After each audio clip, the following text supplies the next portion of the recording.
les ruego, les suplico que mantengamos el orden necesario.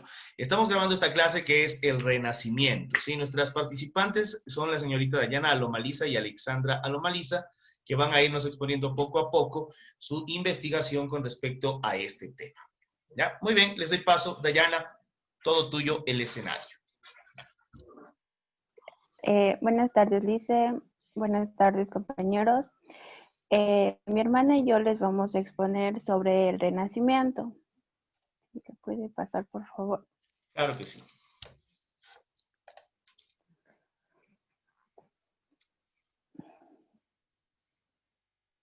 Ya. ¿Qué fue el Renacimiento? Se conoce como Renacimiento al movimiento cultural y artístico que surgió en Italia entre los siglos XIV y XVI. Se extendió a toda Europa, pero especialmente en los países como Alemania, los Países Bajos, como Inglaterra, Francia, España y Portugal. Muy bien, una cosa importante aquí, recordemos que el siglo XIV es el siglo sucedido entre el año 1300 y 1399, y el siglo XV vendría a ser el año entre 1400 y 1499. Recuerden que en 1492 se descubre América. Y por último tenemos el siglo XVI, que son el siglo sucedido entre el año 1500 y 1599. Estos tres siglos marcan un hito importante en la historia y tienen una influencia a nivel de casi toda Europa, como acaban de mencionar las señoritas, en los países como Alemania, Países Bajos, Inglaterra, Francia, España y Portugal. Fueron pioneros, fueron los principales países donde se desarrolló, es decir, tuvo un auge significativo que influenció la plástica, es decir, la pintura, la escultura, la arquitectura, que obligatoriamente necesitaba del cálculo de ingeniería y el desarrollo de cálculos matemáticos para la construcción de grandes edificaciones. Entonces, este movimiento artístico y cultural, y aparte de eso, también influenciaba la escritura, porque a través de esta influencia de la creación artística, basada principalmente en el hombre, porque se deja la visión teocéntrica, es decir, basada en el conocimiento y en el apetito del descubrimiento de Dios, para basarse en el descubrimiento del hombre, antropocéntrica, que es decir, que su centro y su principal fuente de investigación es el hombre. Entonces, es eso el Renacimiento, un movimiento cultural y artístico, y se puede decir que también es el espacio en el cual varios científicos en el campo de las ciencias naturales, en el campo de las matemáticas, incluso en el campo del estudio de las ciencias sociales, empezaron a desarrollarse con mayor armonía, ya que no había una prohibición, ni anatema, ni condena teológica, ni condena religiosa por hacer una investigación mucho más sostenida, más científica. Entonces, este es el momento justo donde aparece el Renacimiento. Veamos. Siga, por favor. También fue una manifestación cultural de un cambio en la mentalidad europea, que pasó de una concepción del mundo teocéntrico propio del periodo medieval a una antropocéntrica. ¿Puede cambiar, por favor? La etimología del Renacimiento. Etimológicamente, la palabra renacimiento se compone del prefijo latino re, que significa reiteración, y del verbo nazi, que expresa nacer. Por lo tanto, renacimiento significa literalmente volver a nacer.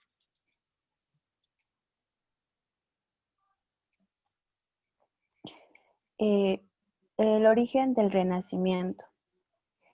Su origen remonta a Florencia, Italia, al año 1400, en donde se gestó una intención de transformar y evolucionar el arte en Europa, el cual para este momento conservaba el estilo medieval.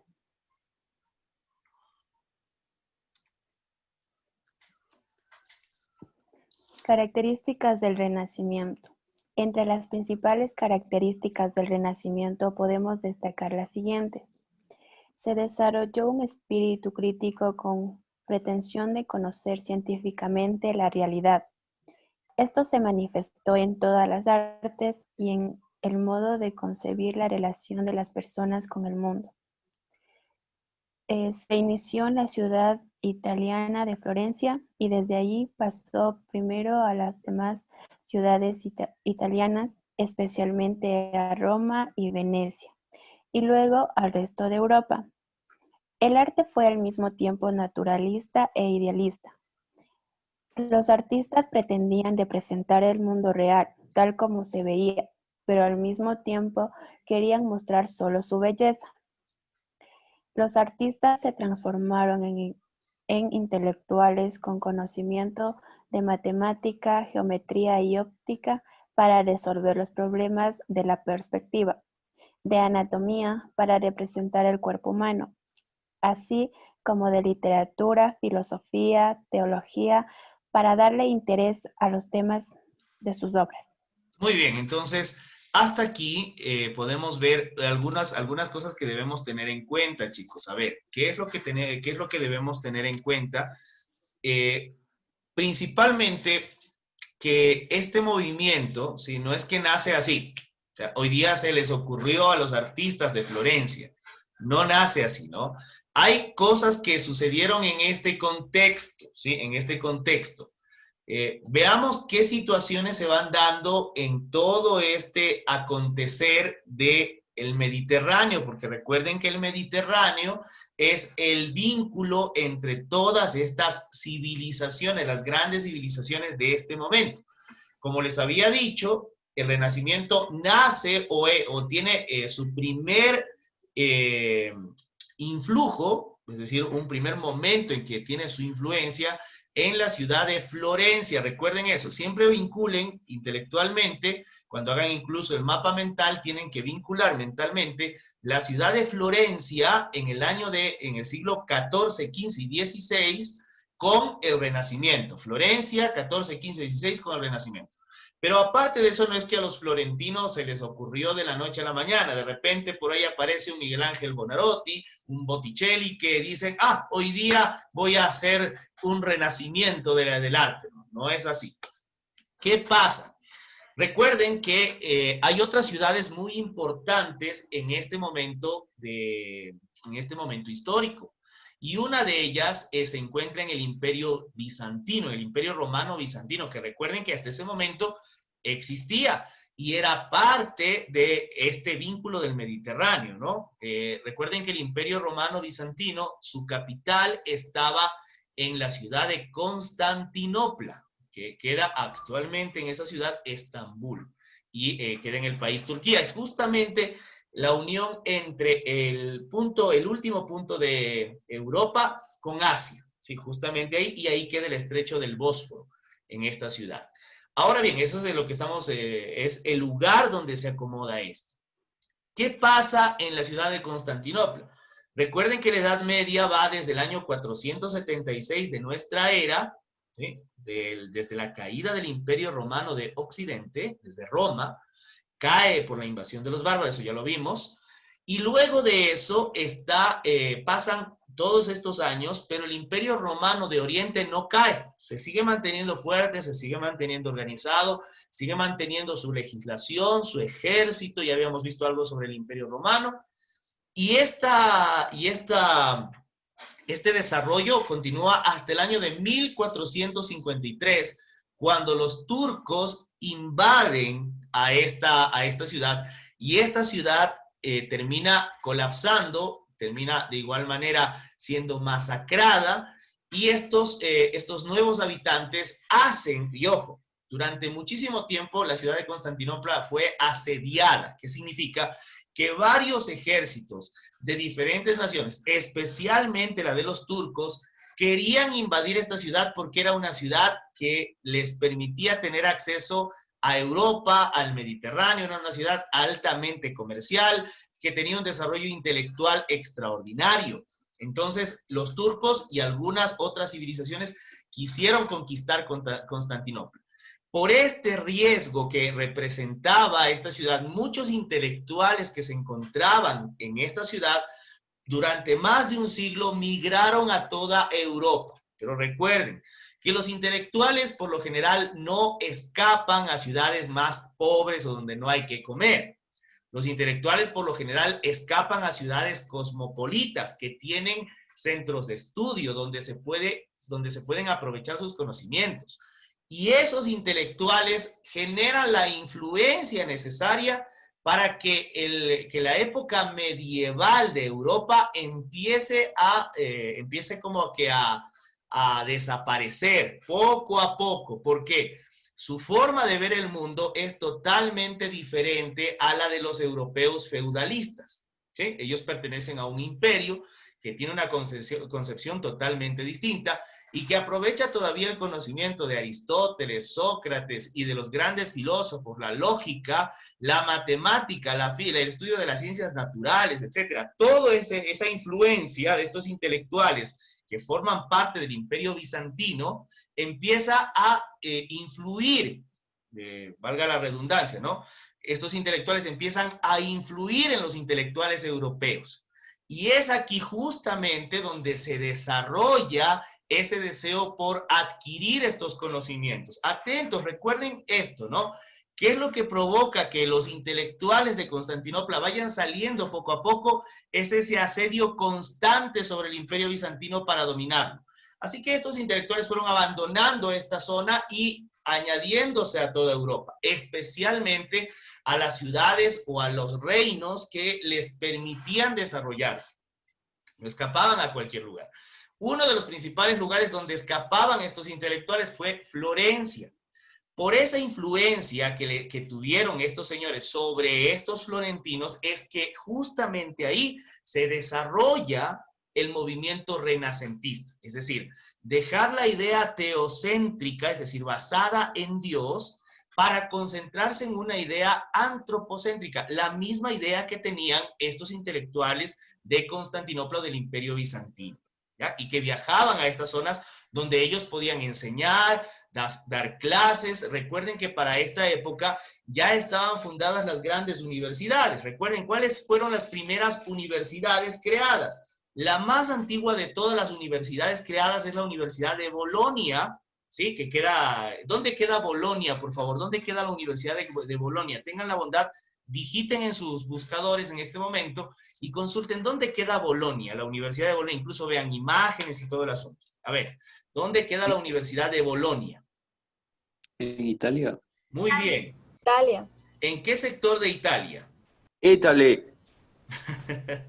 Ya, Vía entonces, Zamboni dice. ya, ¿en qué sector justamente de En Italia? Bologna, veo, no sé si dice.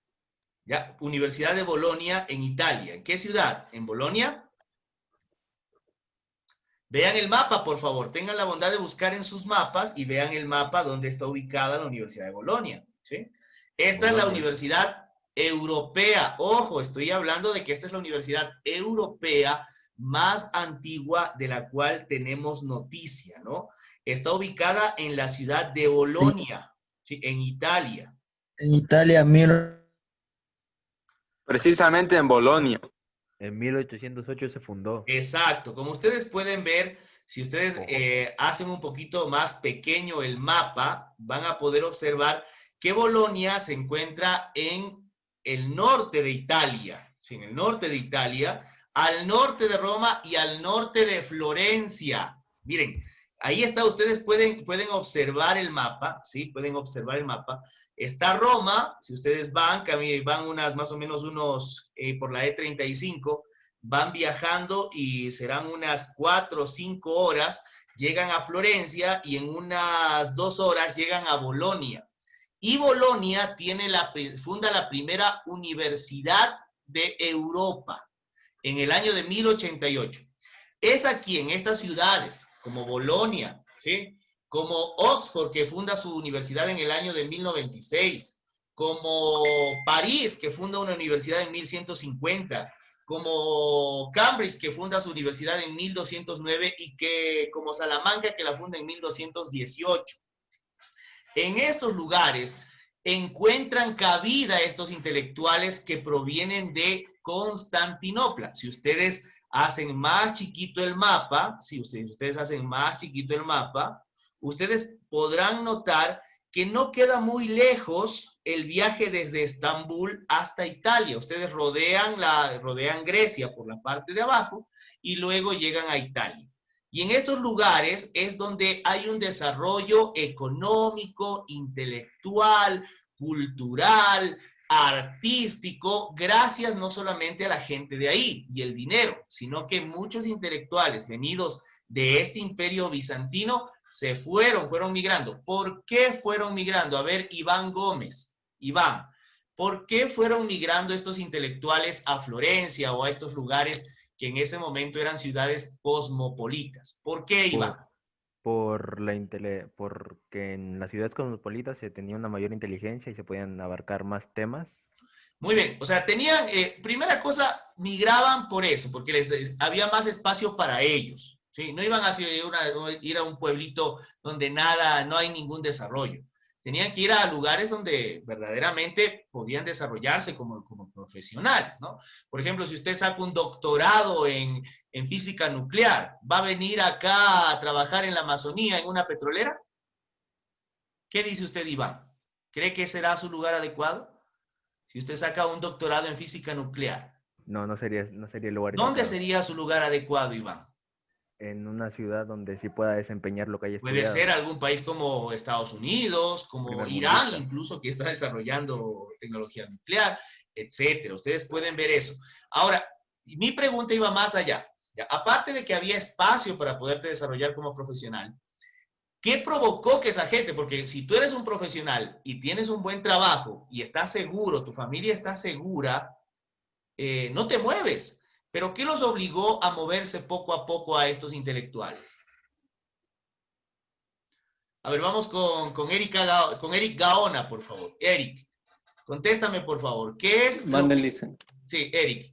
La pregunta es, ¿por qué estos intelectuales salieron de su lugar de residencia y migraron a lugares como Florencia y una de las universidades como Bolonia? ¿Por qué?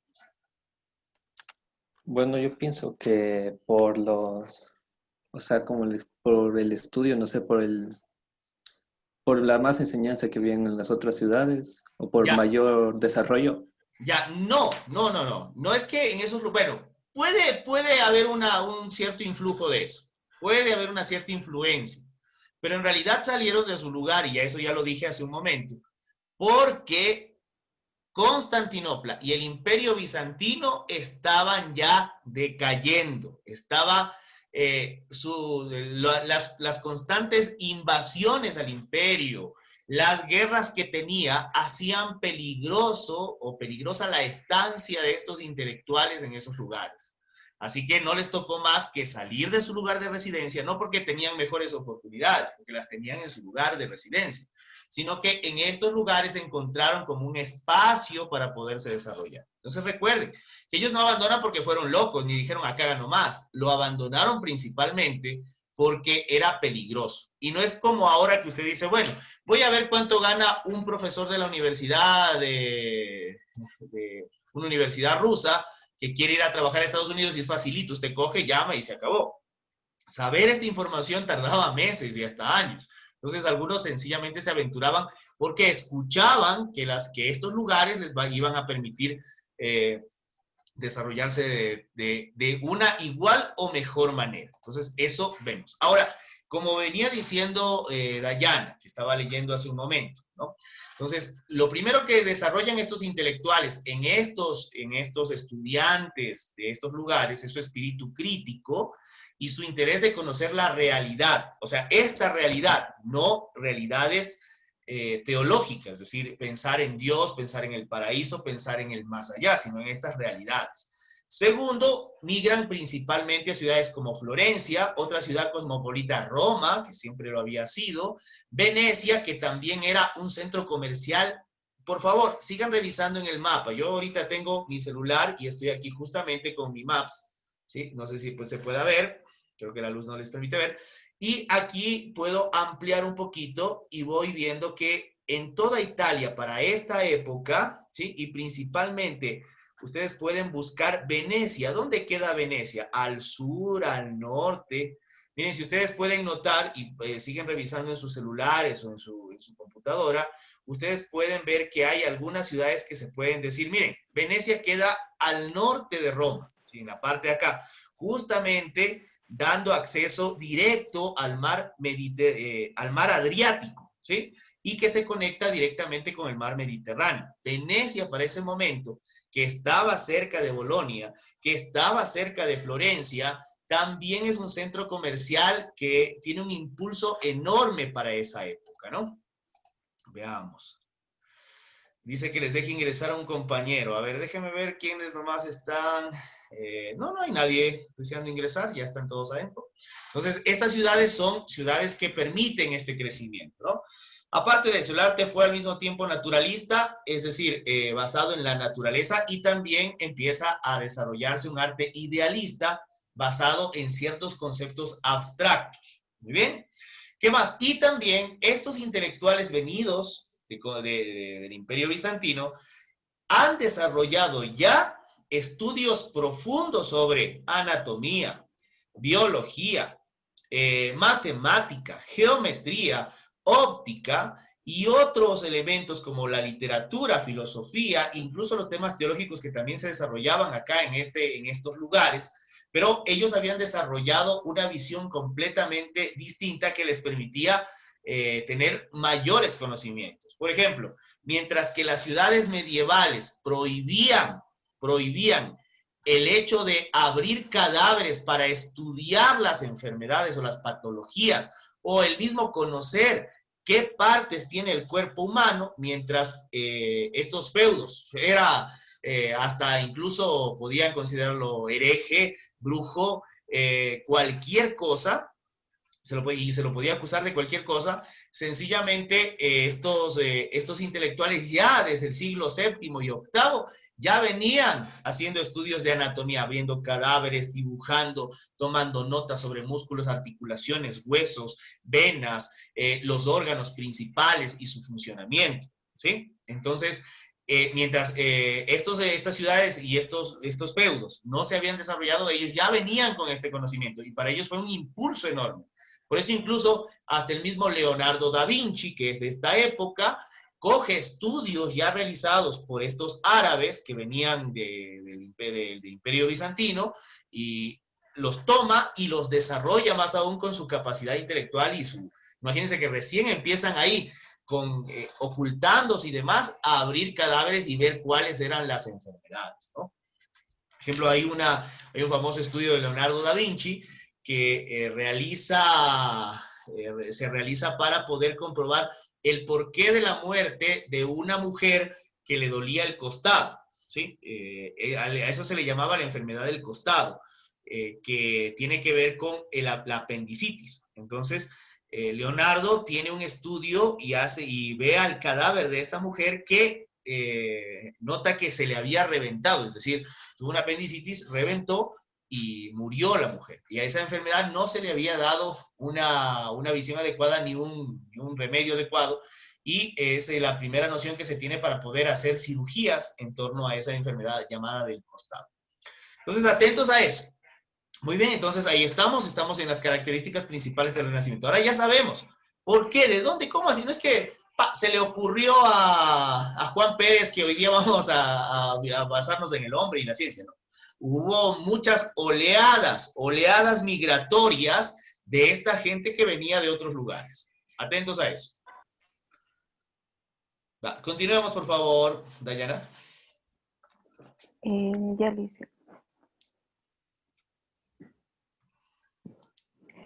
El Renacimiento se divide en dos partes. El primero es el Quattrocento o primer Renacimiento, que va desde el año de 1400 hasta el año de 1480 aproximadamente. Tuvo como centro a la ciudad de Florencia.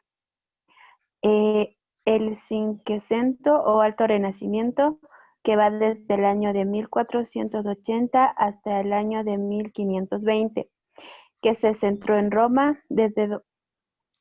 Perdón, ya te... Sigue, por favor. Que se centró en Roma, desde donde se extendió por toda Europa. Muy bien, entonces veamos. Es importante cuando uno ya hace un estudio más detenido Por ejemplo, tenemos al 400, el 500, que son dos periodos marcados en la forma de representar el arte, ¿sí? Entonces, se puede dividir, pero para un estudio más detenido, ¿no? No son temas de examen propiamente, no es que me van a preguntar cómo se divide el Renacimiento. Tal vez hay preguntas que mencionan esto, pero que no son específicas, ¿no? Te mencionan esto y te hablan de que en qué periodo, 400 y 500, se presenta en la época medieval, en la época del Renacimiento, en la época del Barroco o en la época románica. Entonces, entonces usted tendrá que ubicar, ¿sí? Eso sí le pueden preguntar. Muy bien, vamos a la siguiente. Causas del Renacimiento. Veamos las causas. Ya. Entre las causas que impulsaron la aparición y la difusión del Renacimiento se pueden mencionar. La expansión del comercio a partir del siglo XIII favoreció el desarrollo urbano y el surgimiento de una rica burguesía comercial, financiera e industrial, muy interesada en la adquisición de conocimientos y en el consumo de obras de arte. La aparición de los mecenas, el desarrollo de las universidades que estimularon la recuperación del pensamiento grecolatino y la difusión del humanismo. La invención de la imprenta que facilitó la difusión de las ideas humanistas, la prosperidad de las ciudades italianas que se manifestó en la construcción de nuevos edificios y monumentos. Perfecto, espérate ahí. Justamente estábamos hablando de que estas constantes guerras impulsaban a que los intelectuales del Imperio Bizantino abandonen su imperio y viajen a estas ciudades. Y como habíamos dicho, estas ciudades no eran cualquier ciudad, eran centros comerciales, es decir, centros de desarrollo del comercio. ¿Por qué? Italia, que está justamente, es una bota completamente que está rodeada por el mar Mediterráneo, etcétera, es el acceso directo a esta fuente de comunicación y al desarrollo comercial. Ahora, también hubo un desarrollo financiero. Escuchen lo que estamos diciendo, ¿no? Desarrollo financiero. A ver, chicos, atentos a esto. El desarrollo financiero dado en esta época es un desarrollo basado en el comercio, es decir, estos grandes comerciantes, estamos hablando que grandes comerciantes no es que tenían un localcito ni un edificio como ahora algunos piensan. Un gran comerciante de esta época, es decir, tenía una flotilla de barcos de 20, 30, 40, 100 embarcaciones que se las enviaba, por ejemplo, a Medio Oriente a traer seda, a traer artículos de diferente índole y también llevaban de aquí artículos para venderlos hacia allá. A eso llamamos grandes comerciantes. Uno de estos grandes comerciantes y algunas familias de este lugar, de Florencia, Venecia, de Nápoles, todos estos lugares que se convirtieron en ciudades-estado icónicas, comercialmente hablando, también tuvieron familias que acumularon grandes riquezas y estas riquezas fueron aprovechadas porque se empieza a desarrollar un sistema financiero. Es decir, yo tengo tanta plata, tanto dinero, tanto oro, tantas monedas, y no las dejo guardadas para que se me las roben. No, no. ¿Por qué no las prestamos? Y por ese préstamo se cobra un interés. Y a ese es el primer momento en Europa en el que se desarrolla un sistema financiero bastante sólido. Es decir, los bancos, con su sistema que hoy los tenemos, que tenemos conciencia de cómo funciona, se desarrollan justamente aquí y son grandes bancos. Acá menciona Dayana que hay la aparición de los mecenas. ¿Qué son los mecenas? Los mecenas son los padrinos, ojo, mecena igual a padrino, mecenas igual a padrino. Un mecenas es aquel que auspicia o apadrina a un artista o intelectual. Pero ¿cómo lo hace si no tienes plata? ¿Sí? No sé si ustedes son católicos, algunos de ustedes. Por lo general, los católicos tienden a bautizar a sus hijos y buscan a un padrino. Y por lo general, este padrino no es cualquiera, no es una persona que tal vez tenga algún recurso económico mayor a la familia del ahijado. Entonces, ¿por qué lo hacen? porque digamos que este padrino tal vez le dé un buen regalo, o tal vez algún momento le ayude en su vida profesional, porque yo he visto algunos padrinos que han sido muy buenos, se los llevan de viaje, les auspician la universidad. Entonces, la misma idea es aquí. Es decir, si había un intelectual, este padrino, este mecenas, que era un gran comerciante, o un gran banquero, o un gran comerciante y banquero, un gran industrial, auspiciaba a los artistas e intelectuales para que se desarrollen, para que ejerzan su actividad intelectual, para que ejerzan su actividad artística, les daban recursos, les pagaban por, es decir, los mantenían, los educaban y después les pagaban por sus obras. Ahora, ¿por qué hacían esto? ¿Por qué hacían esto? Porque para convertirte en un banquero y en una persona poderosa, un comerciante poderoso, porque ojo, no es lo mismo tener plata que tener poder. Atentos a eso. No es lo mismo tener dinero que tener poder. El poder te permite tener acceso a una fuerza casi incontrolable. Si tienes poder y dinero, es una cosa que se disfruta de una manera extraordinaria. Es lo que hace, por ejemplo, el señor Álvaro Noboa cuando busca ahora la presidencia. Álvaro tiene dinero y el dinero sí te da poder, pero el poder político y el dinero son una maquinaria casi imparable. Por eso es que buscan, las personas que tienen dinero buscan el poder, tener ciertos espacios de poder, convertirse. Por eso, miren, el ejemplo más significativo es de la familia Medici, de esta época.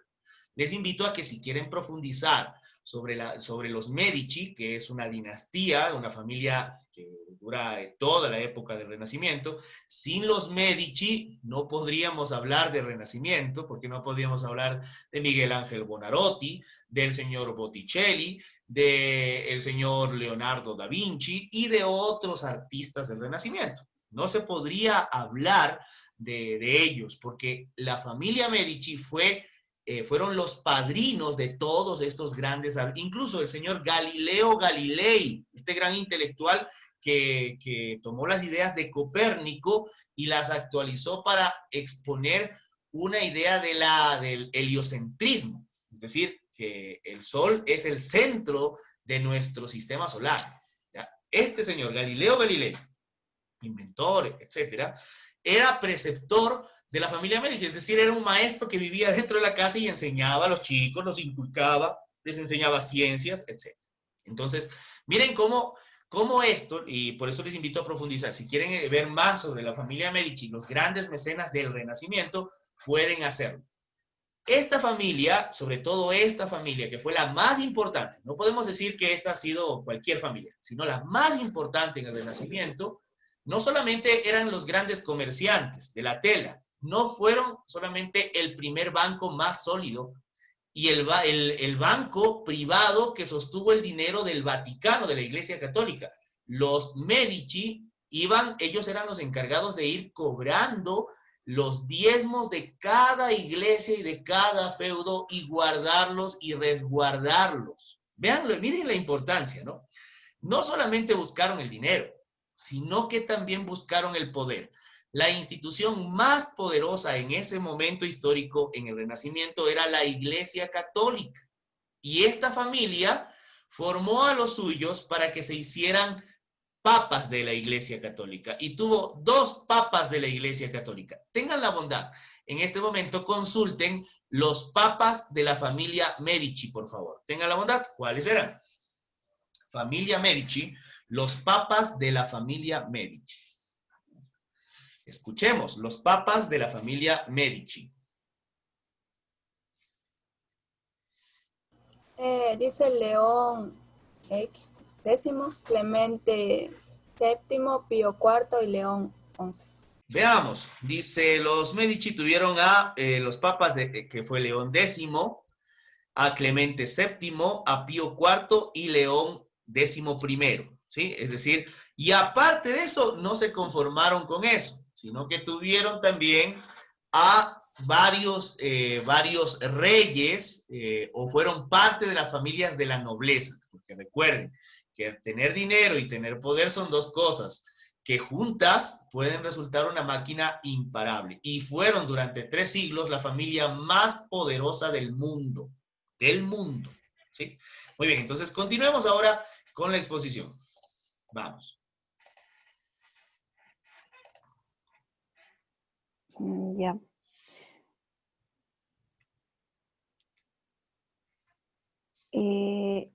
Ahora les voy a presentar sobre el Renacimiento y el humanismo.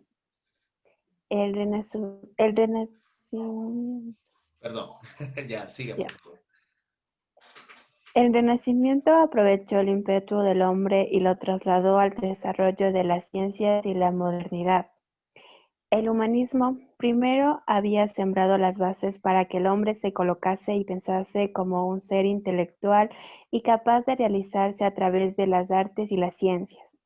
Ambas corrientes se formaron en torno a las capacidades del ser humano en cuanto al arte, la filosofía y la ciencia. En definitiva, el Renacimiento, junto con el humanismo, determinaron una nueva concepción del mundo y del hombre.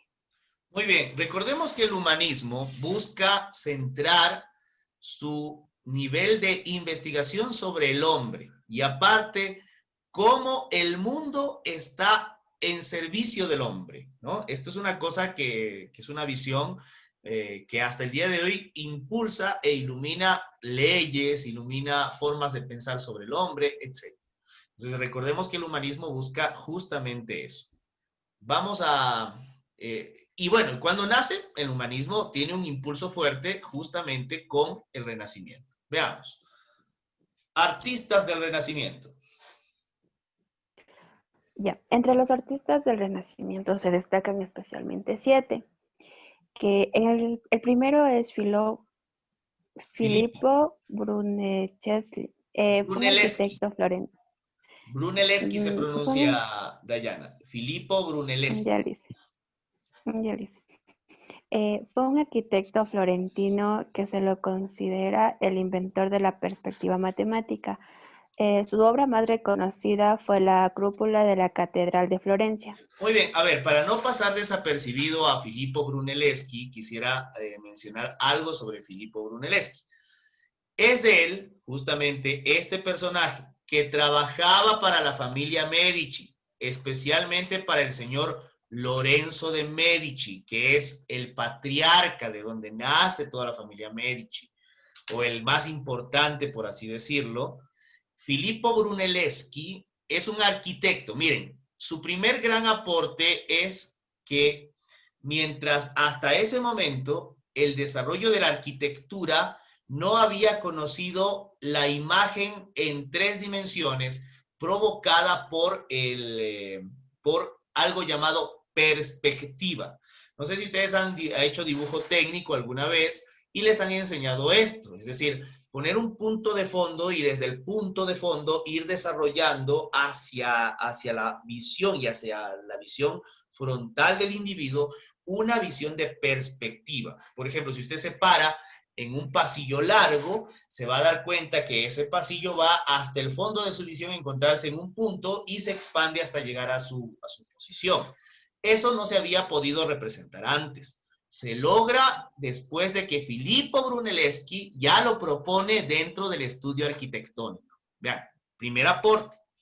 Y su segunda obra, la más significativa, la más importante, es que Filippo Brunelleschi, un gran genio matemático y artista al mismo tiempo, dice, a ver, ¿cómo los romanos lograron construir unas edificaciones enormes, ¿sí?, sin que se les caigan? Por ejemplo, el arte románico, su principal representación es la cúpula, es decir, ese techo en forma de media circunferencia, de media naranja, ¿no? Esa cúpula, cuando, imagínense, construir una pequeña, incluso yo les reto a ustedes que un día que tengan un tiempito, se hagan un horno que tenga la parte superior circular. Es difícil de hacer.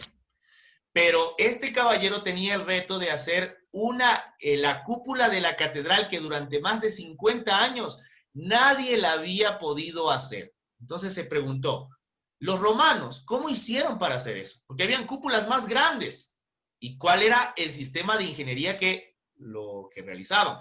Estudió a los grecorromanos y su arquitectura y sus técnicas, aunque muchas ya se habían perdido, y tomó esas y desarrolló sus propias técnicas, al punto de construir construir la cúpula de la Catedral de Florencia. Tengan la bondad, en este momento, veamos una imagen de la Catedral de Florencia. Pongo la cúpula de la Catedral de Florencia, por favor.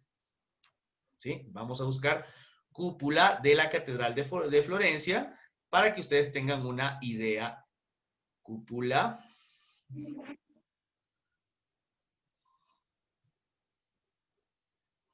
¿Ya? ¿Encontramos o no? Listo. Como pueden ver, esa construcción, esa cúpula, esa forma de construir, no se había logrado. Y miren que construir esa forma circular es una obra de ingeniería tremenda. Para los que van a seguir ingeniería civil y arquitectura, se van a encontrar con estos grandes desafíos de la ingeniería. Es decir, hay cosas que la arquitectura dibuja, pero la ingeniería no puede construir, o sea, no se puede sostener. ¿Cómo lograr que esta circunferencia no se caiga? ¿Sí? Atentos a eso. ¿Cómo lograrlo? Entonces, de ahí usted puede ver, por favor, vaya buscando las imágenes. Esa es la Catedral de Florencia y esa es la cúpula que Filippo Brunelleschi desarrolla con su ojo puesto, con su estudio en el desarrollo arquitectónico románico. ¿Sí? Porque 1000 años antes los romanos hacían obras más grandes que esas. Muy bien, entonces ya tenemos a Filippo Brunelleschi. Recuerden, 2 aportes de Filippo y es a el que se le considera el precursor, el padre del Renacimiento. ¿Sí? Con su visión es que empieza todo ese movimiento a tener como una fuerza. Es decir, ¿cómo logró hacer eso? Entonces empezaron varios artistas, varios científicos, lo que se puede decir científicos para esa época, o estudiosos, empezaron a ver la obra de Filippo Brunelleschi. Recuerden, 2 cosas, ¿no? Una, que crea la perspectiva y el análisis matemático de la perspectiva. Y 2, que su gran obra, que está plasmada hasta el día de hoy, que ha durado más de 500 años, es esa cúpula que hizo en la Catedral de Florencia. ¿Listo? Continuemos, por favor. Ahí está. Ya pues dígame, Dayana, que sí hay una fotografía de la cúpula de la Catedral de Florencia. Ahí está. Si pueden ver, esa es la cúpula que el señor Filippo Brunelleschi ha desarrollado. Vamos a la siguiente. Estamos en artistas del Renacimiento, ¿no? Vamos ahora al caballero Sandro Botticelli. ¿Sí? Aquí está la obra de Botticelli. Estas obras son muy famosas. Dele, por favor. Sandro Botticelli fue un pintor italiano nacido en Florencia. Algunas de sus obras más reconocidas son El nacimiento de Venus y La primavera. Muy bien, a ver, atentos a esto, chicos. Hasta antes de estos pintores, representar cualquier obra de carácter pagano, a ver, ¿qué es eso de carácter pagano? Carácter pagano es aquella representación que no tiene nada que ver con la visión judeo-cristiana. Durante toda la Edad Media, el arte se había basado en representar la vida, obras, muerte, resurrección de Jesús el Cristo y también del Antiguo Testamento. Esa había sido la máxima, es decir, aquel que no haga eso es hereje. Pero aquí se toman algunas ideas ya venidas de este ambiente griego, romano, los dioses, la mitología, y empiezan los artistas. Esto es un reto. O sea, mientras todo el mundo consideraba eso como hereje, malo, negativo, estos artistas toman eso intencionalmente para poder hacer un reto intelectual ya con el arte, porque recuerden que aquí no había cine, no había Facebook, no había televisión, no había ninguna plataforma streaming, no había no había películas, nada. Esto era la máxima expresión del arte, la pintura. Y a través de la pintura, la comunicación que tenía de por medio. ¿Listo? Y esto era el reto a la iglesia, al poder establecido. Era una forma de decir, vean, hay más que solamente de lo que dice la Biblia. Hay más cosas que aprender. Y Botticelli representa justamente esto. Miren, temas mundanos, temas paganos incluso.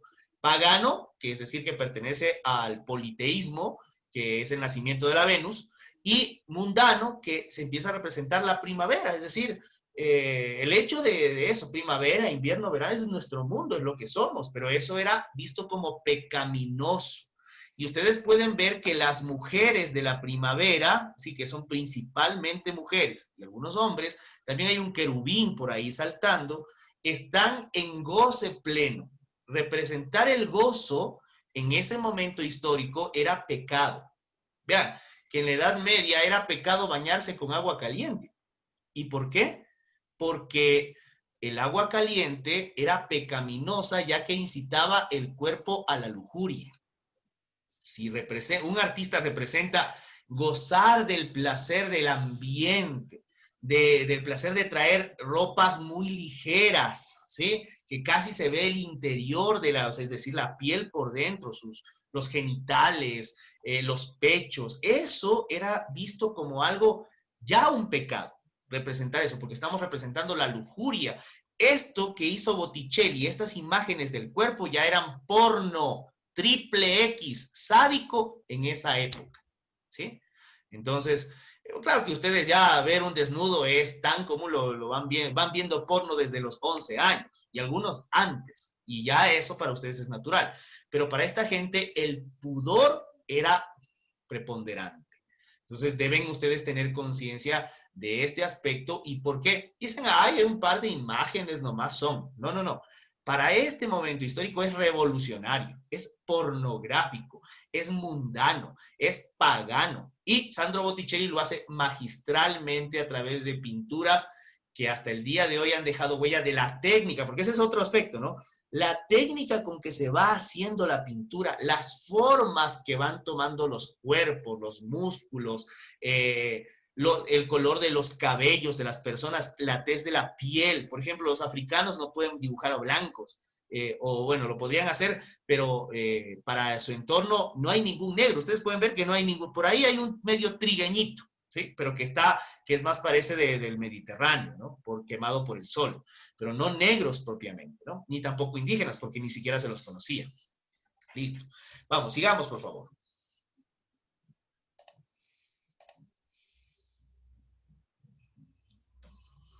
Vamos a uno de los más interesantes, no más interesantes, sino de los más conocidos. Tenemos a Leonardo da Vinci, que fue un pintor, arquitecto, escultor, ingeniero, inventor y destacado por su conocimiento de la ciencia. Entre sus obras se destacan La Última Cena, ubicada en el refectorio del convento de Santa María de las Gracias en Milán. Muy bien, a ver, esta imagen, tal vez algunos dirán, chuta, ¿y quién? Porque algunos la tienen hasta en su casa, la ponen ahí. Yo incluso tengo también en mi comedor una en alto relieve. Y esta pintura fue creada por el señor Leonardo. Pero aparte de eso, fue un ingeniero. Miren, inventó el submarino, el primer submarino creado por este caballero, el primer tanque de guerra creado por este caballero, la ametralladora creado por este caballero. El hombre incluso estaba haciendo un equipo de ingeniería que permita al hombre volar, porque fue su gran sueño. El gran sueño de Leonardo da Vinci fue que el hombre volara como las aves. Y estaba probando eso. Bueno, no le alcanzó la vida para poderlo hacer, pero tuvo obras muy significativas. ¿Y qué lo hace diferente? La técnica que utilizó. Es una técnica, y miren, la Mona Lisa es una obra creada por Leonardo da Vinci. Para los que no conocen la Mona Lisa, consulten. Pero es una técnica en la que la Mona Lisa, si usted se mueve por todos los lados, parece que la Mona Lisa lo está viendo. ¿Cómo logró hacerlo? Ese es el estudio de Leonardo da Vinci sobre el cuerpo humano, sobre la perspectiva, sobre la angulación, sobre la óptica, que ya lo había desarrollado. Entonces, ese es el aporte del señor Leonardo da Vinci. Sigamos, por favor. Seguimos con los artistas del Renacimiento. Veamos a quién más tenemos. Ahora tenemos a Miguel Ángel Buonarroti. Él es considerado el máximo artista de la historia, ¿sí? El señor Miguel Ángel Buonarroti. Mientras que Leonardo da Vinci es el gran genio del Renacimiento, el máximo artista de la historia de la humanidad es el señor Miguel Ángel Buonarroti, Miguel Ángelo Buonarroti. Y ahora sí, hablemos sobre él. Miguel Ángel Buonarroti, arquitecto, pintor y escultor italiano. Desarrolló su carrera en Florencia y Roma. Entre sus obras se destacan la bóveda y una de las paredes de la Capilla Sixtina, el diseño de la cúpula de la Basílica de San Pedro en el Vaticano, escultura de David y varias versiones de la Piedad. Muy bien, entonces ustedes pueden observar, incluso hay muchos catálogos virtuales y recorridos en museos que pueden realizar si les gusta este tema. Pueden realizarlo, pueden ver también muchos catálogos digitales que existen sobre la obra de Miguel Ángel Buonarroti. Si desean hacerlo, pueden profundizar. En este instante no podemos hacerlo por la extensión que significaría estudiar detalle a detalle cada una de las obras de estos artistas. Continuemos.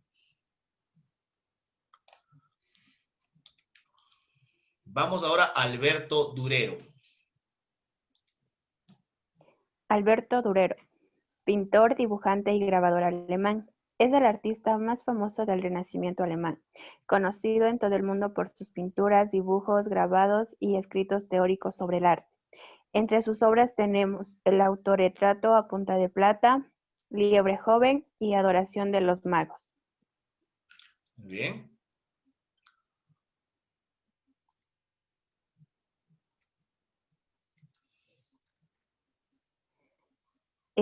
Tiziano Venizelos fue un pintor italiano del Renacimiento, uno de los mayores exponentes de la escuela veneciana, reconocido por sus contemporáneos como el sol entre las estrellas.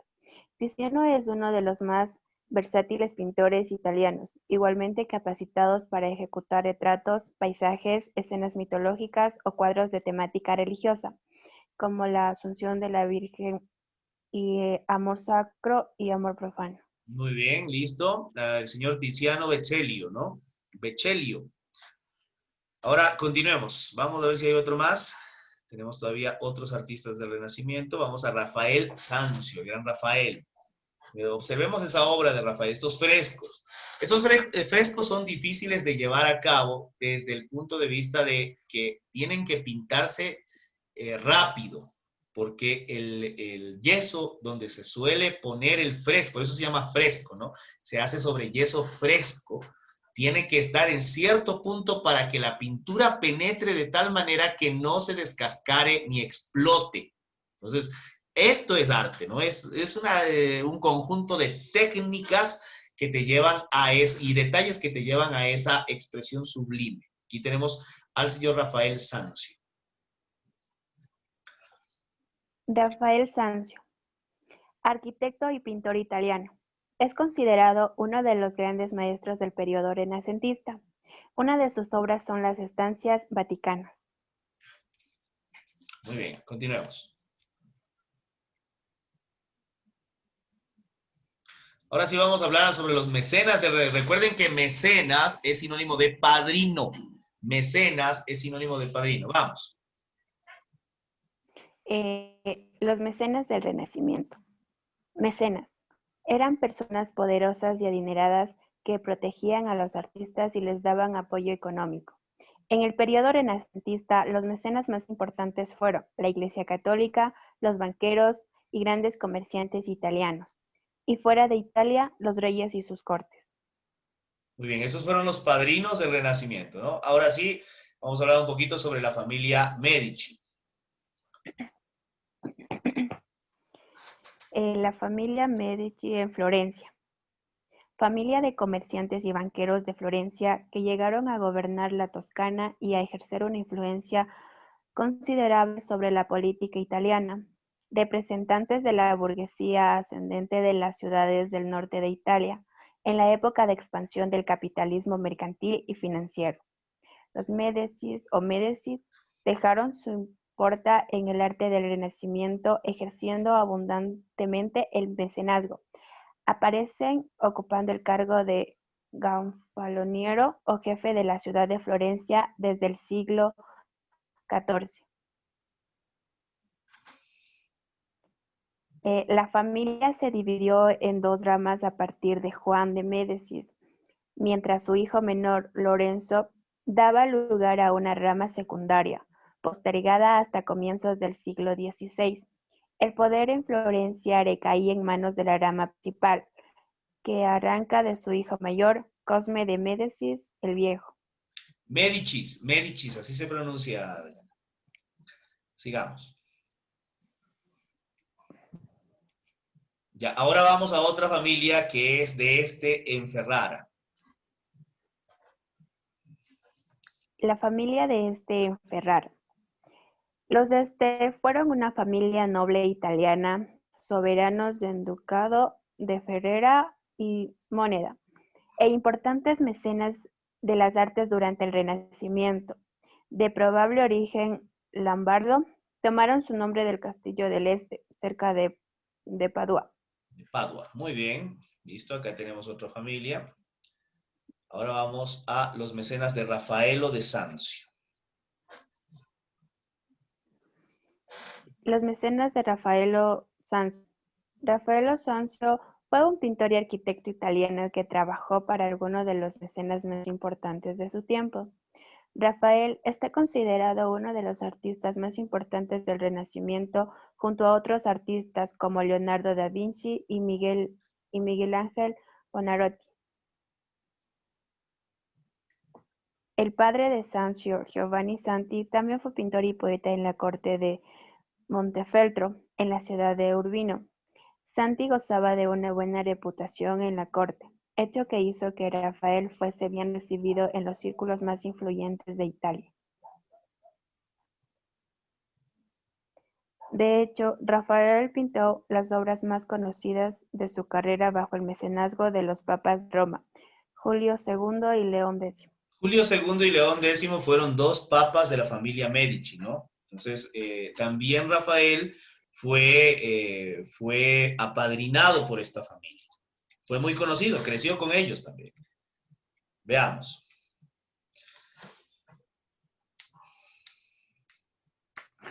El mecenazgo en la actualidad. La figura del mecenas ha estado presente tradicionalmente en el mundo del arte, pero al día de hoy también existen en otras áreas del conocimiento, como la ciencia o el deporte. Esa tradición sigue viva siglos después de la mano de la filantropía. Personas muy ricas que... Filantropía, así se pronuncia. Filantropía.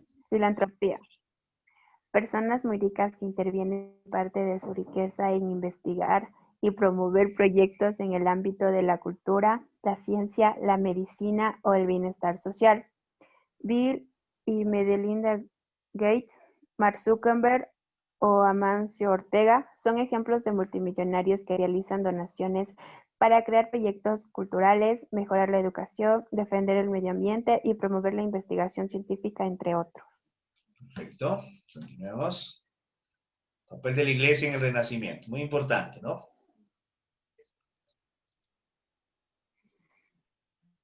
Listo. Sigamos. El papel de la iglesia en el Renacimiento.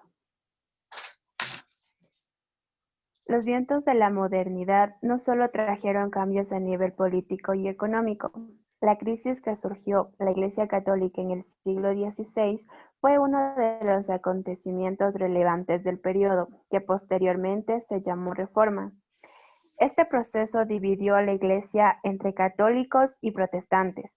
Las razones que explican la división del catolicismo son numerosas. Es el aspecto político. En el aspecto político, el desarrollo del sentimiento nacional y soberano hizo que los estados se rebelaran contra la autoridad del Papa.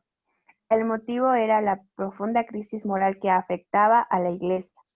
Venta de indulgencias, la simonia, que era compraventa de situaciones de orden espiritual o religioso, el implemento de los votos sacerdotales, los abusos del poder, etc. Muy bien, bueno, aquí hay que considerar que la iglesia siempre ha sido mecenas, siempre, en todo momento desde que conformó parte del poder romano.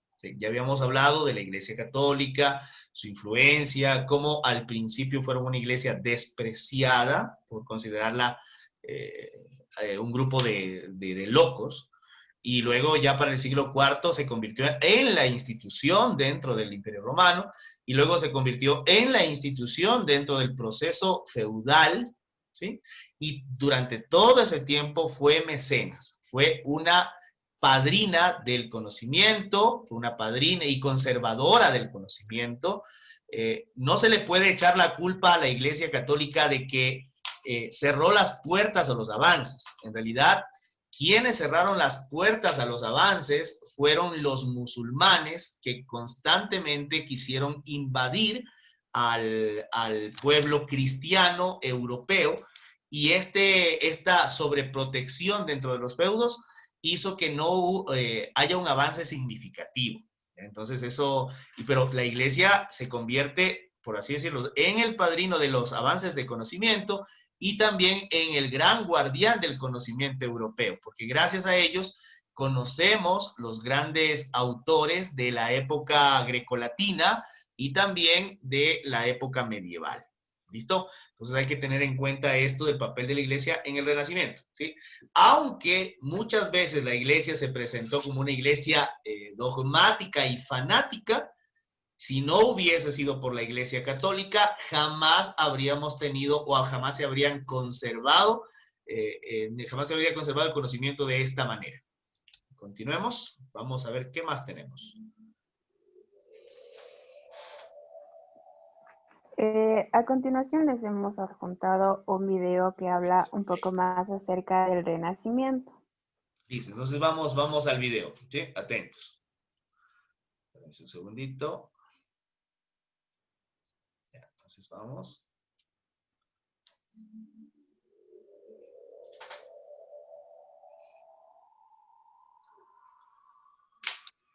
El periodo de la historia europea conocido como el Renacimiento fue un periodo de gran cambio social y cultural en Europa.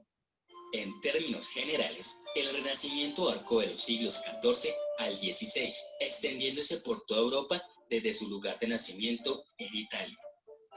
Que el origen del Renacimiento sea italiano es porque Italia es fundamental por su pasado histórico que ahora se quiere recuperar e impulsar. Además, hay otro factor relevante, y es que en Italia nunca hubo un arraigo total y fuerte de lo medieval como ocurrió en el resto de Europa, precisamente porque aún estaba latente el espíritu clásico. Las cruzadas habían intensificado el tráfico comercial entre Oriente y Occidente, enriqueciendo especialmente a las ciudades italianas de Venecia, Génova, Pisa y Florencia. Dentro de sus muros, un grupo de banqueros, comerciantes, industriales y artesanos consiguieron la seguridad y la libertad para el despliegue de sus capacidades personales. Estos burgueses aprendieron mediante la experiencia personal y colectiva que el éxito de sus empresas económicas dependía de la capacidad para calcular y anticiparse las circunstancias mediante decisiones oportunas. Su posición individual en la sociedad no dependía de la voluntad divina, sino de sí mismos. ¿Por qué hubo un renacimiento en Europa? La Edad Media de la historia europea fue una época caracterizada por el conformismo. Las personas que mostraban creatividad o se apartaban de los métodos establecidos de pensar y comportarse a menudo eran castigadas o marginadas de la sociedad. La Alta Edad Media fue una época de miedo en Europa. Se pensaba que el mundo estaba formado solo por 3 continentes y que la Tierra, y no el Sol, era considerada el centro del sistema solar. Muchas de estas creencias medievales resultaron ser falsas durante el Renacimiento. Hasta el Renacimiento, la mayoría de los europeos seguían las enseñanzas del catolicismo porque tenían poca exposición a cualquier forma de educación más allá de esta. La ciencia no era un concepto bien entendido y muy poco de lo que la Iglesia enseñó a la gente sobre la vida fue desafiado. Aquellos que hablaron en contra de la Iglesia fueron acusados de herejía y etiquetados como herejes. Los herejes eran a menudo objeto de castigos extremadamente severos, como ser torturados o quemados en la hoguera frente a la gente del pueblo. El Renacimiento fue un periodo en el que se iba dejando atrás la Edad Media para dar comienzo a lo que se conoció luego como la Era Moderna. Sin duda, fue un cambio muy profundo y complejo que trascendió a todos los órdenes de la vida, de modo que significó mucho más que un movimiento artístico o cultural, como a veces se cree. No fue esta una ruptura brusca, sino un paso gradual de una sociedad feudal basada en la actividad agraria a una sociedad mercantil, apoyada en el valor de la nación. También supuso el reimpulso de la investigación científica, el apogeo de las universidades, y en el terreno científico se trató de profundizar en las aplicaciones y fundamentos de la ciencia. Las cátedras de cirugía y anatomía en las universidades eran desarrolladas por los médicos que se iban dirigiendo cada vez más por el camino práctico como Miguel Servet, además de la separación de los conceptos de arte y artista respecto de artesanía y artesano. El Renacimiento se sitúa cronológicamente a mediados o finales del siglo XV, en coincidencia con la conquista turca de Constantinopla en 1453. Para esa época se produjeron otros dos hitos muy importantes: la invención de la imprenta por Gutenberg y el desarrollo de la teoría heliocéntrica de Copérnico, que explicaba de manera más efectiva los fenómenos astronómicos observados. Se producen también extraordinarios inventos en el campo de la navegación, impulsados por el descubrimiento de América. Aparecen el astrolabio y el nocturlabio, la carta náutica o portulano, inventos que facilitaron la navegación y el afán de aventura y conquista de nuevos territorios. Estos fueron elementos propiciadores de una revolución científica y social de una magnitud impensable hasta entonces.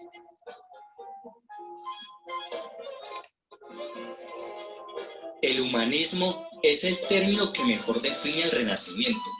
Por primera vez, la figura del hombre como ser creador ocupa un lugar central, tras años y años de teocentrismo, es decir, de Dios como fuente de toda creación. Otras teorías proponían que el gobierno era una institución terrenal pero de origen divino. Surgen entonces nuevos pensadores que renuevan la teoría política, exigiendo la separación de poderes. El gobierno es una institución terrenal de invención humana que no tiene nada que ver con la divinidad. Uno de los primeros teóricos en afirmar esta teoría fue Dante, que en su obra de Monarquía defiende la autoridad civil sobre la eclesiástica. Otros tantos pensadores también proponen esta división. La teoría política de este periodo llega a su apogeo con Nicolás Maquiavelo, pensador que influirá posteriormente en el pensamiento del barroco. Como secretario de la Cancillería florentina, cumple numerosas misiones al servicio del gobierno de su ciudad. Es un excelente observador y en sus escritos refleja el apasionante mundo político de su época. Factores que promueven el Renacimiento. Económicamente, el Renacimiento comercial revivió el intercambio cultural entre Oriente y Occidente, convirtiéndose en el principal factor de renacimiento cultural. En el plano social, anterior al Renacimiento, la gente vivía en feudos y cada uno de estos tenía dentro de sus propiedades todo lo que necesitaba para ser autosuficiente. Ahora se cambia este tipo de vida y comenzaron a desarrollarse propiamente lo que son las ciudades y las villas o poblaciones, pasando poco a poco el dominio de la comunidad a los comerciantes y fabricantes de todo tipo de bienes. Las condiciones de urbanización habían generado una nueva cultura. La secularización de la sociedad fue el proceso mediante el cual los sectores civiles de la sociedad fueron ganando mayor influencia política, económica y especialmente cultural, con respecto al poder detentado hasta entonces por la clase clerical. En el plano intelectual, la reanudación de los estudios de obras clásicas grecorromanas fue de gran importancia para caracterizar el tipo de arte. Esto fue posible gracias a los monasterios medievales, que conservaron en sus librerías muchas de estas obras, protegidas de la destrucción por las invasiones bárbaras del periodo. Racionalismo y cientificismo. Los renacentistas estaban convencidos de que todo puede ser explicado a través de la razón y la ciencia. Por ello, florecieron las ciencias y destacaron científicos como Nicolás Copérnico, Galileo Galilei, Alonso de Santa Cruz, Miguel Servet y el propio Leonardo da Vinci. En las artes, el arte renacentista tenía las siguientes influencias de las obras de arte de la antigüedad griega y romana. Los arquitectos utilizaron columnas y frontones clásicos, mientras los escultores y los pintores se interesaron por representar la desnudez del hombre y la mujer. Hubo el descubrimiento de la tercera dimensión, es decir, de la perspectiva, el interés por la observación y la representación de la naturaleza, introducción de nuevos temas como retratos y temas mitológicos.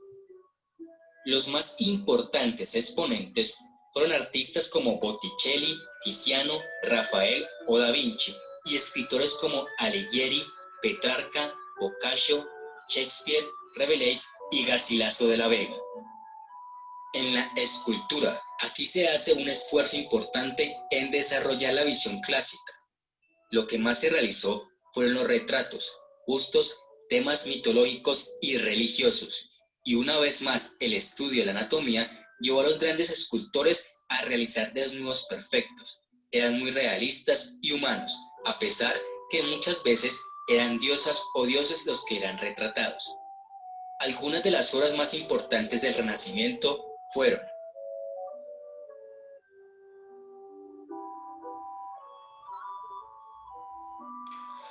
La Gioconda, la Última Cena, la Capilla Sixtina, la Madonna Sixtina, la Transfiguración de hubo más de un Jesús. renacimiento en Europa. Muchas partes de Europa experimentaron un periodo de renacimiento entre el final de la Edad Media y el comienzo de la Edad Moderna. Considerados en su conjunto, estos movimientos constituyen un periodo global de renacimiento en Europa. Los renacimientos de diferentes áreas eran, sin embargo, muy distintos entre sí. No todos ocurrieron exactamente al mismo tiempo y de la misma manera.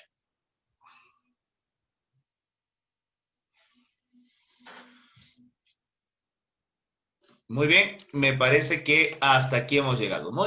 Veamos algunas preguntas de esta época. Dice, no es característica, no es decir, la perspectiva de la pregunta es negativa, ¿no? Es decir, hay una respuesta que todas son, pero una no es. Antropocentrismo, sí. Avances científicos, sí. Imitación de los clásicos grecolatinos, sí. Predominio de la razón, sí. Y emergen las primeras literaturas nacionales europeas, no. Eso, las primeras literaturas nacionales europeas nacen desde el clasicismo. Vamos a la siguiente. ¿Qué obra no corresponde al Renacimiento? El Rey Lear, Ensayos, A la vida retirada, Hamlet y El Avaro. A ver, tengan la bondad de buscar la obra El Avaro, por favor, y vamos a ver de qué época es El Avaro y de quién es la obra, ¿no? Veamos rapidito. El Avaro, tengan la bondad de buscar en este momento y alguien que lo diga en voz alta. El Avaro. Es de 1668. Muy bien. ¿Quién escribió El Avaro? Molière. Sí, muy bien. Jean-Baptiste Polequín, llamado también Molière. Fue un dramaturgo, que significa que hace obras de teatro, ¿no? Actor y poeta francés. Este señor lo realiza en la época moderna. A ver, todos tengan la bondad en esta pregunta de tomar algunas anotaciones. Por favor, busquemos ahora el Rey Lear, por favor. El Rey Lear. ¿Cuándo fue creado el Rey Lear? El Rey Lear. ¿Y quién es el autor? ¿Y de qué trata el Rey Lear? El Rey Lear es Shakespeare. de Shakespeare. Muy bien. Y Shakespeare también es parte del Renacimiento. Muy bien, listo, vamos. Es un exponente del Renacimiento. Veamos los ensayos.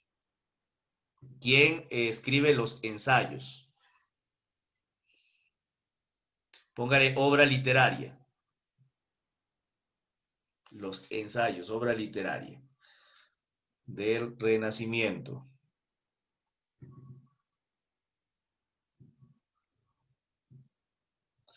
Veamos si es que existe este.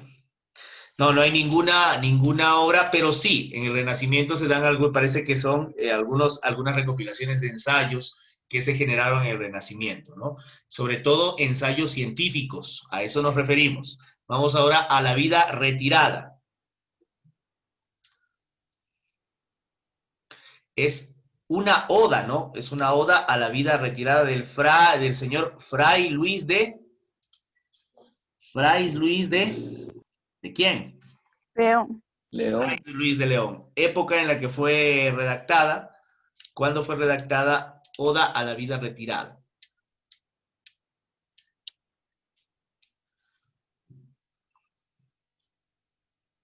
Hablen. ¿Siglo? ¿Qué siglo? No, siglo XVI, estudiantes. Y Hamlet también es de el Renacimiento. Muy bien. Dice, el tema principal de Hamlet es la duda y el personaje que asesinó al rey Hamlet es Claudio. Vamos. No es obra de Shakespeare, Campos de Castilla, el resto sí. El sueño de una noche de verano, El mercader de Venecia, La violación de Lucrecia, sonetos. Vamos al siguiente. El escritor renacentista francés se le considera el creador del ensayo. Es Montaigne la respuesta correcta. El escritor renacentista francés que se le considera el creador del ensayo es Montaigne. Veamos, el Renacimiento surgió en Italia, recuerden, Florencia, principal exponente, pero no olvidemos a Pisa, Nápoles y otras ciudades-estado. A la escuela barroca también se le llama nacionalista. El barroquismo español no pertenece ¿cuál? Bueno, en el barroquismo, la época, ¿qué es el barroco? A ver, no hemos hablado de esta figura, de esta escuela literaria, porque eso es el campo literario propiamente dicho, no es parte de sociales, pero está dentro de esta época, que es la época del Renacimiento. Muy bien, la época barroca es una época en la que el humanismo se desarrolla, es una cosa importante, ¿no? Entonces debemos tener en cuenta estos aspectos del barroco, y sobre todo el barroco español. El barroco tiene una visión bastante nacionalista focalizada en lo que es la realidad nacional de lo que implican estas cuestiones nacionales, ¿no? Vamos ahora, el barroquismo español no pertenece, ahora algunos autores del barroquismo español son Calderón de la Barca, Tirso de Molina, Quevedo y Villegas, Gángora y Argote, pero Alonso de Ercilla no pertenece a esta época. ¿Cuándo nació Alonso de Ercilla, por favor? Alonso de Ercilla, ¿cuándo nació? Alonso de Ercilla. ¿Cuándo nació Alonso de Ercilla? El 7 de agosto de 1533. Muy bien, listo. Entonces, su obra es, una de las obras principales es La Araucana. A este poeta no se lo considera parte del barroco. Veamos, son calificativos de Miguel de Cervantes Saavedra, excepto el Boccaccio español, el Manco de Lepanto, el Príncipe de los Ingenios españoles, el Manco Sano, pero no es su apodo, su apelativo, su calificativo, Ángel de las Tinieblas. ¿A quién se le llamaba Ángel de las Tinieblas? Bueno, el Ángel de las Tinieblas de Satanás, ¿no?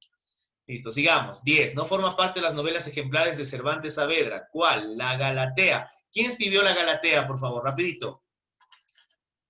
La Galatea. ¿Quién escribió la Galatea?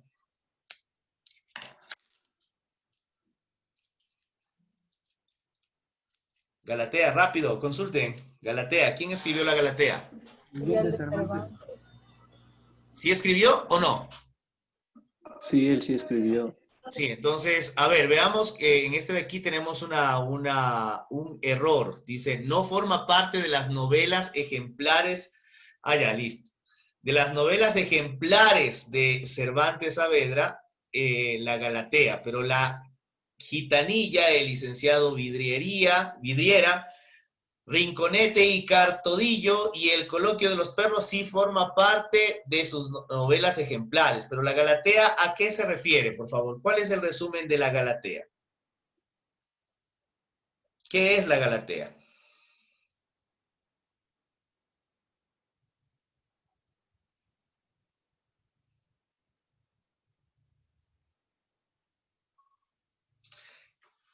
Es una es una novela no ejemplar de Miguel de Cervantes, es decir, está basada en una historia política, de carácter político. Continuemos, vamos a una siguiente pregunta. ¿Quién llamó a Lope de Vega el monstruo de la naturaleza? Cervantes Saavedra. Sí, ya son preguntas de carácter específico, ¿no? Que son muy de la literatura. ¿Cuál es la obra célebre de Calderón de la Barca? La vida es un sueño. Garcilaso de la Vega no escribió En el cristal de tu divina mano. La mejor novela escrita en lengua castellana es sin duda El ingenioso Hidalgo Don Quijote de la Mancha. Harpagón, hombre de Maquiavelo y repulsivo, es el arquetipo de la avaricia. El neoclasicismo es un movimiento artístico que surge en oposición al barroquismo. No es obra de Molière El contrato social, porque esa es una obra ya de la época moderna, ¿no? Es una característica del neoclasicismo la razón. El clima opresivo es el sí de las niñas se genera debido a la actitud intransigente de una madre con su hija. Pertenecen al neoclasicismo francés, excepto Fernández de Moratín, y se acabó. Bueno, la mayoría fueron preguntas relacionadas a la literatura, pero al arte no hubo ninguna, al arte plástico, a la arquitectura, etcétera, no hubo ninguna. Más estuvo enfocada en el barroco y en el neoclasicismo, que son escuelas literarias. Listo, hasta aquí queda esta parte, ¿no? Vamos a darle un espacio de 15 minutos para poder comenzar el otro tema, por favor. ¿Sí? Vamos a dar un espacio de 15 minutos para poder comenzar el otro tema. Habiliten la cámara, por favor, un momento. Habiliten la cámara para cerrar esta parte de grabación y cerramos también la clase. Vamos a tener un descanso de 15 minutos y vamos a continuar con el siguiente tema. Exacto, por favor. Muy bien. Habiliten sus cámaras, quiero verlos a todos, por favor, quiero irlos viendo a todos que están aquí, que no se están durmiendo, que están presentes. ¿Ya? Habiliten sus cámaras. Sí, tengan la bondad, vayan habilitando sus cámaras, por favor. Listo, entonces voy a proceder a cerrar esta parte. Vamos a detener la grabación. Hasta aquí la grabación del Renacimiento.